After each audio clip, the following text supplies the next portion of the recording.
So behind me is my new setup that I've been spending a lot of time over the past month or so, just playing a lot of games, going down to a one monitor setup. I still have my other setup, like the full production craziness, 2 monitors, Beast PC and all that good stuff. But I wanted to make something that was a lot more small and concise and really clean with no cables in sight, for just a clean gaming setup, largely to shoot B-roll and whatnot, but also just to relax and chill. The centerpiece of the setup is my monitor, the Samsung Odyssey G7. This one is the 28-inch flat panel 4K version of the panel. It is IPS and is 144 Hz with HDMI 2.1, which is absolutely perfect for the new consoles like my PlayStation 5 and my Xbox Series X. And I find myself swapping those out just depending on what games I want to play on this monitor, and it does a really great job. It has absolutely fantastic response time. If you guys want to find out more about the G7 in specific, I will have a link to my full review in the description below. Hanging out above my Odyssey G7 is the new BenQ screen bar Halo. This is one of their updated versions of the screen bar. The last one that I had was the screen bar plus.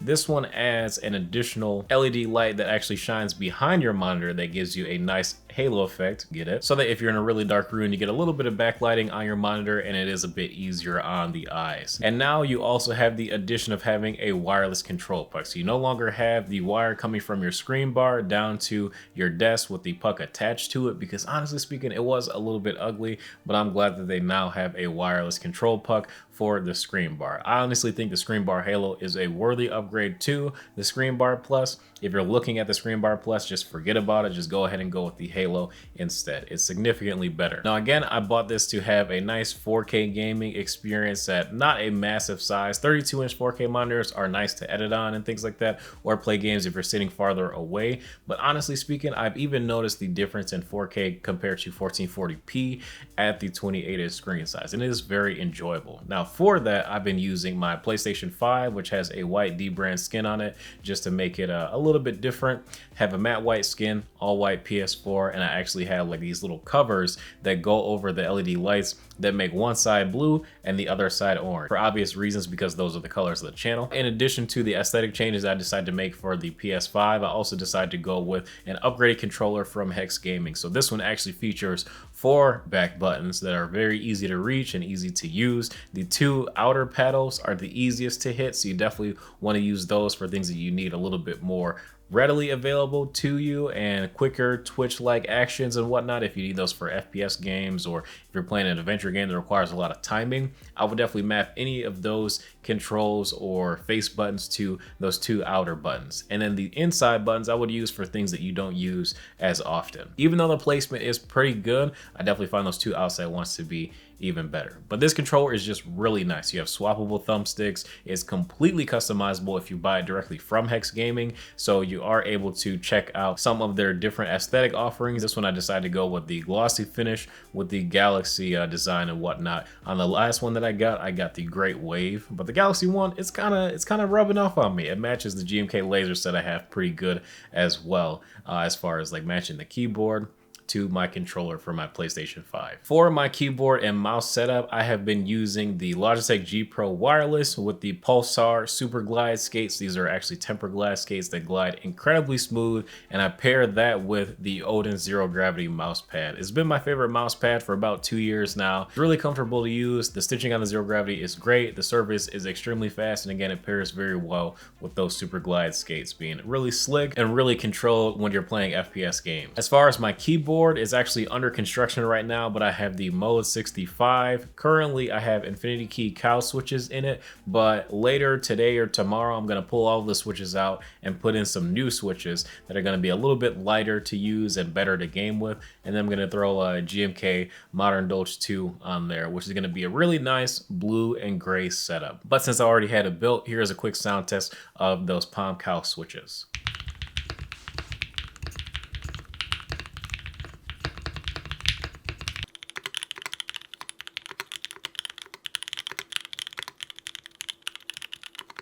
For the headset that I've been using, I have been using the Xtrfy H1, which is more or less like a very pro-oriented gaming headset. I'm not a gaming pro, but I can definitely tell, like, with the sound signature of the headphone and the lack of like funness to the sound is definitely geared toward the esports crowd. They do give you a few things inside the box. They give you 2 microphones, which will give you guys a quick sound test right now so you guys can tell the difference between the two. This is a quick sound test of the Pro microphone featured in the XtraFi H1 headset.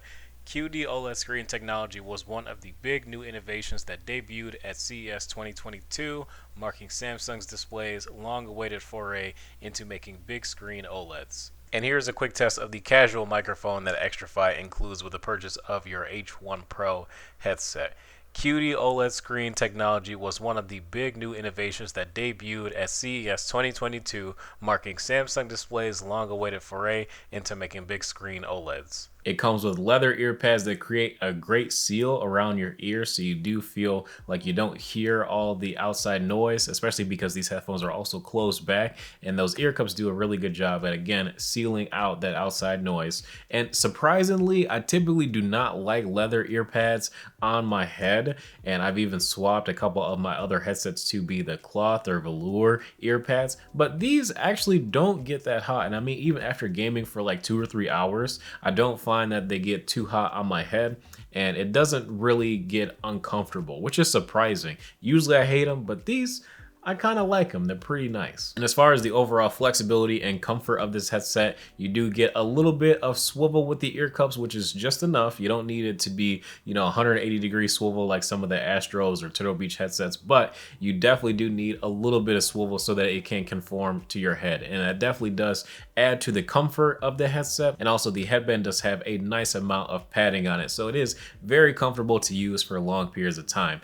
As far as the sound signature, how do I say this? It's kind of boring, but it's very accurate and detailed, and there's virtually no low end at all. Like, this is a headset that like you're gonna be hearing everything going on. Like, the high ends, there's a huge presence on those. The mids are pretty decent, but the low end is not very present at all. Like, it's not a very immersive headset, so if you're into like, story games and things like that, I 100% would not recommend the XtraFi H1 for that kind of gameplay.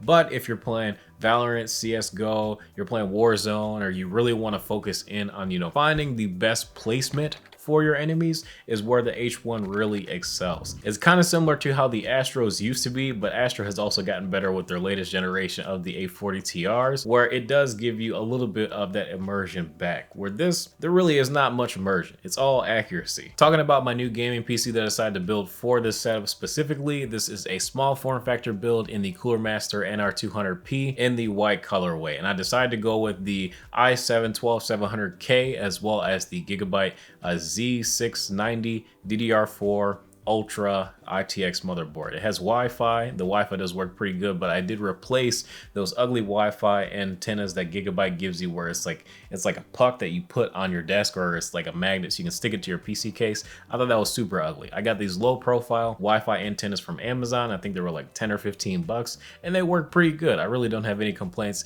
and my connections in game are pretty good. Decided to go with 32 gigabytes of Crucial Ballistics memory running at 4400 megahertz. That's the maximum that it can run at, but it didn't really do that. I have it running at 3600 megahertz stable, so that my PC doesn't blue screen when I start up a game. I have one 2TB SSD from XPG, and I also have another one from Samsung, the 980 Pro. Both of them are Gen 4 M.2 drives, so you get extremely fast speeds, and they also offer a lot of storage capacity. The reason why I have 2 of them is because I sold my Xbox to GameStop, and GameStop literally doesn't have jack. So the only thing that they had that mildly interested me was that Samsung SSD. So I ended up buying 2 of them, because when I bought the XPG SSD, it was when I was building my PC, which was in like late December, early January. And then I was kind of outside the return period. So I decided to also get the Samsung SSD and stick it in there. But, honestly speaking, I feel like I run out of storage all the time. So more storage, I'm not really complaining. I decided to air cool this PC because I didn't really want to deal with like the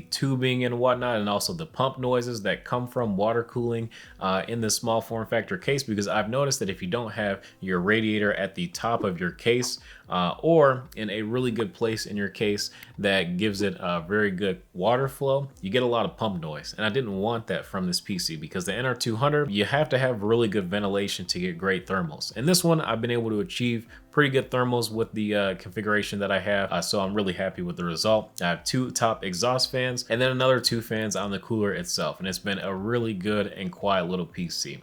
As far as the graphics card, this is an RTX 3070 that I got with the help of one of my Discord mods, Mr. Snuggles, so huge shout out to him for actually helping me land an RTX 3070 regular. I did have an RTX 3070 Ti, which was like slightly better than the 3070 by like 10 or 15 FPS, but the price difference in what I paid for the 3070 compared to what I paid for the 3070 Ti was like 250 bucks, and it definitely, in my opinion, really was not worth it. So I'm really glad I was able to return that RTX 3070, and somebody at Micro Center is going to get a great deal on a 3070. But for me, I was really not the biggest fan of the performance that I was getting from the 3070 for that $1,000 price tag. The monitor mount that I have is from Fellows. I got it from Office Max, largely because it was white and matched the rest of the aesthetic that I was going for, and it also does have 2 USB ports on the front of the stand, which is quite nice, especially being a reviewer and testing out different products 24/7. It's really nice to have those 2 easily accessible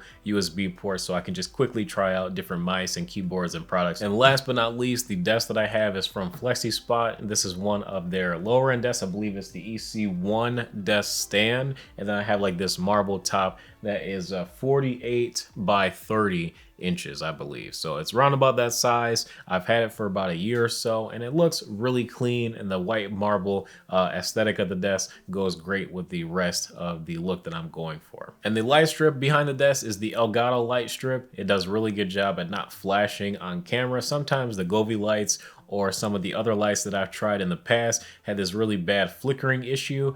Govee has gotten better over the years, but the Elgato light strips do an absolutely fantastic job at showing great on camera. And that's pretty much it. That is my new setup, where I've been spending a lot of time actually playing a ton more games than I have been last year, and it's working out pretty well for me. I really can't complain. The Odyssey G7 is really good as far as getting very deep black levels, even for an IPS panel, depending on how high or low you have your black equalizer tuned. So I'm really proud of Samsung for doing a great job with the display. Full review of that, again, the link in the description below, and everything else on the desk, I'll have a link in the description below too if you guys want to check out some of the PC parts, as well as trying to get a PS5 for retail, because it's been a little challenging, but recently it has been getting a little bit easier. So best of luck to you guys.